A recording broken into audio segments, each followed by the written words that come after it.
apartheid. Details with Justin Bem Unyi. Leaders of the three main parties are vying for votes in a race that could test the ruling ANC's popularity 25 years after the start of democracy.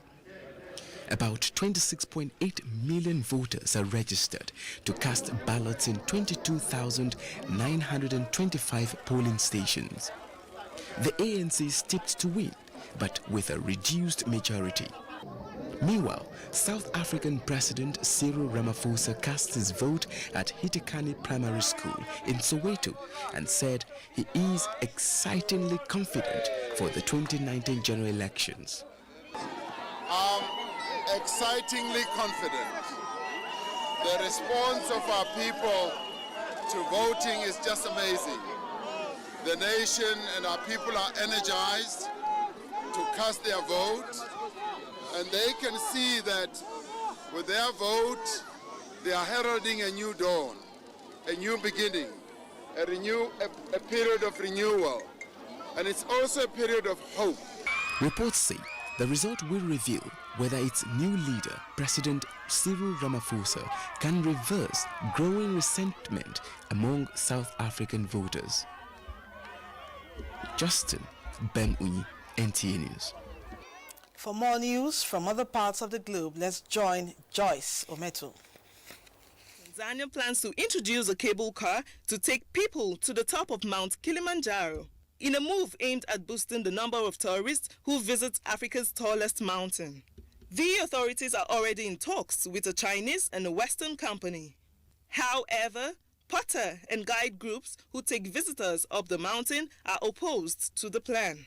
Iran has suspended commitments under the 2015 international nuclear deal, a year after it was abandoned by the United States. President Hassan Rouhani said he would keep abundant uranium stocks in the country rather than sell them abroad.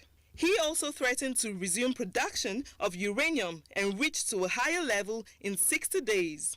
The accord is aimed at curbing Iran's nuclear ambition in return for sanction relief. At least 8 people have been killed in an explosion outside a major Sufi Muslim shrine in the Pakistani city of Lahore, officials said. 5 police officers are reportedly among the dead. A police van was a prime target, authorities said. Police have described the blast as a suicide attack. The shrine is said to be one of the oldest Sufi shrines in South Asia. Thanks for staying tuned. I am Joyce Ometu. The translation of the word love means different things to many people depending on the scenario. So, what does love mean to you? This year's World Red Cross Day is centered on the word love. Basi Taipang reports. The 2019 theme is love, which is a message from the Red Cross calling on the world to live in peace, show love to one another, as love is the only thing that can bring sustained peace and unity in the world. So why love? It's because we need love so that we can cooperate and stop the corruption in Nigeria. Love we are talking about today should affect everybody. People should imbibe the spirit of love. If there is love within one another, there won't be problem. God has made us one nation. Call us Nigerians. We must love one another. The Red Cross, born in 1963, was originally set for the relief of the wounded. With the red emblem, the day is celebrated on the 8th of May to mark the birth of the founding fathers. It also commemorates the principles of the movement. It's founded by a man called Henry Donat. That time, what he did was to save life. And what we also do now is to save life. That is why you see that the moment there's disaster, anywhere you find Red Cross. We need to show concern to one another. We need to have a good rapport, good relationship with one another. The International Federation of Red Cross Societies is the world's largest humanitarian network and is guided by 7 fundamental principles: humanity, impartiality, neutrality, independence, voluntary service, universality, and unity. Red Cross has been involved in humanitarian services in many countries of the world, including Nigeria. Basi Taikpan, NTA News. Now I have with me in the studio the National President of the Nigerian Red Cross Society, Elder Bolaji Anani, to give more insight into the World Red Cross Day and humanitarian services in Nigeria. Welcome to NTA News. Thank you very much. Thank you for joining us. Thank you for having me. How has Red Cross been delivering on its mandate in the world and Nigeria in particular? To answer that question, we need to define what our mandate is as Red Cross, Red Crescent Society. Our mandate definitely includes supporting humanity in situations of disaster, disease and disease emergencies, displacements, and dehumanizing experiences. To support these people, because this can happen anywhere in the world and anywhere in the country, we have our foot soldiers, the real army of the Red Cross, and we call them volunteers. These are people who sacrifice their time, their energy, their intellect, and skills to help those who need help at such times. And all over the world, we have over 30 million of such people registered and trained. In Nigeria, we have over 800,000 of such people registered and trained. And they are everywhere in this country, in all the wards of all the local governments of all the states of Nigeria, we have our volunteers. So we are very close to every point where disasters could happen, where disease emergencies could happen, where people can get displaced, and we begin to have IDP camps and so on. So we are everywhere in the country with people who are trained to handle situations that need handling, to help those who cannot help themselves, those we call vulnerable. Okay, now, Elder, now, is Red Cross only about humanitarian services? Yes, as it were, but it will now depend on your definition of humanitarian services. So humanitarian services for us would include anything we do to stop the debasement of human dignity. And that is not only at war times, it's not only in times of crisis, but even during peace times, our work we go to help people from being debased. All right. Now, tell us, what are your thoughts concerning challenges faced in discharging these duties you've enumerated? Well, principally in Nigeria, we need people who are skilled to do this work.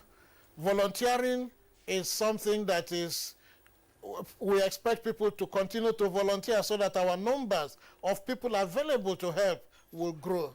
So there is a challenge of people not showing that much interest in volunteering. I call on Nigerians to show interest in supporting one another, supporting humanity, volunteer to work, and we are available to guide you as to how to work.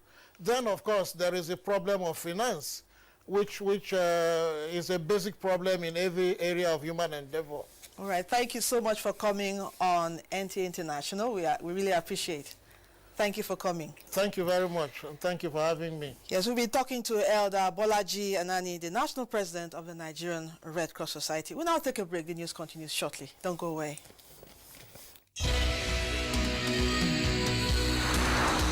NTA International. This is where the news begins.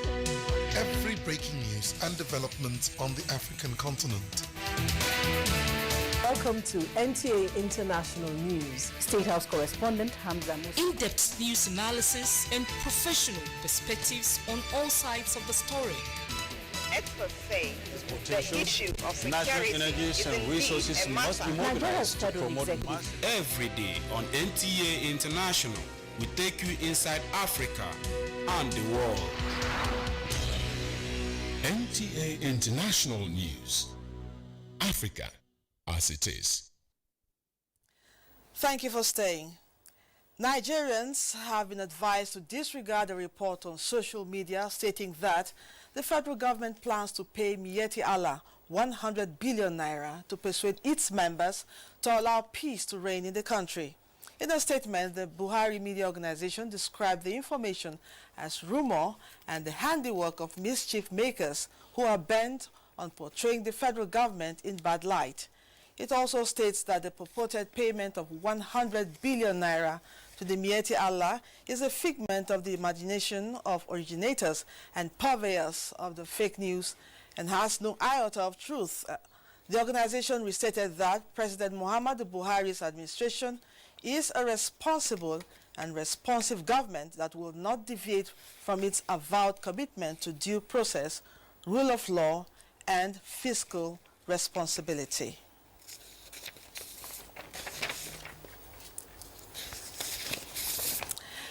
Gender equality and women's empowerment is the closest step towards sustainable development. President United Nations General Assembly Maria Espinosa said this when she engaged the representatives of Nigerian women at the National Center for Women Development. Adebola Brooklyn Sunday has details of this and her other meetings in Abuja. 4 decades ago, women the world over celebrated the adoption of the elimination of all forms of discrimination against them.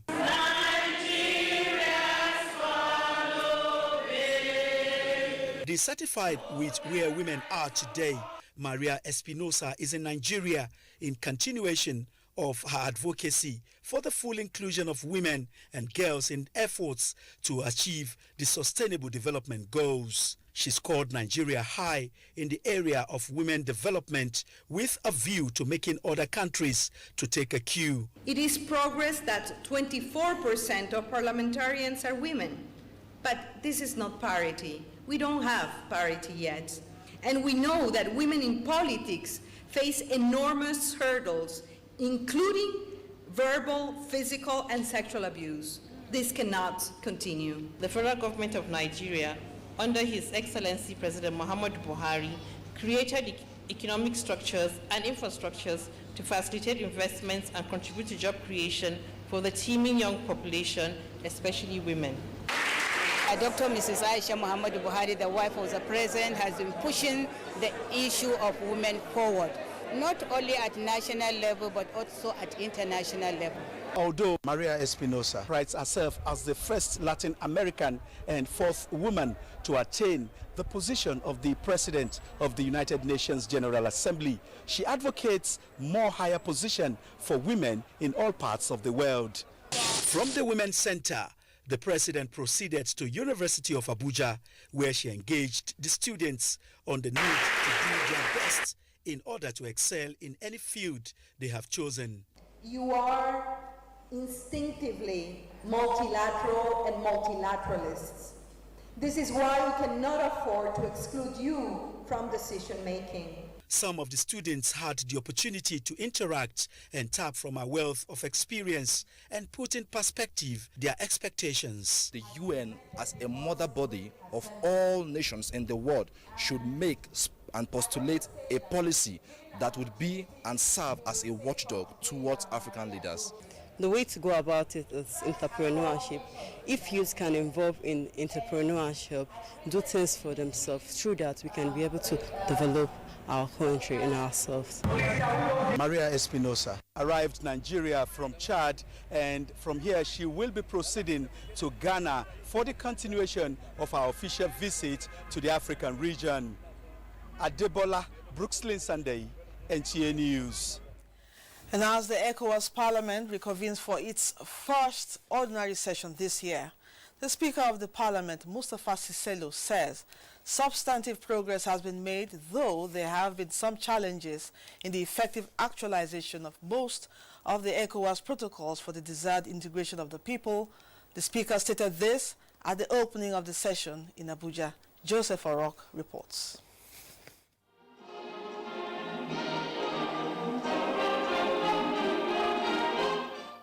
Apart from the Moroccan team that were on observation mission at the session, the opening session of the Parliament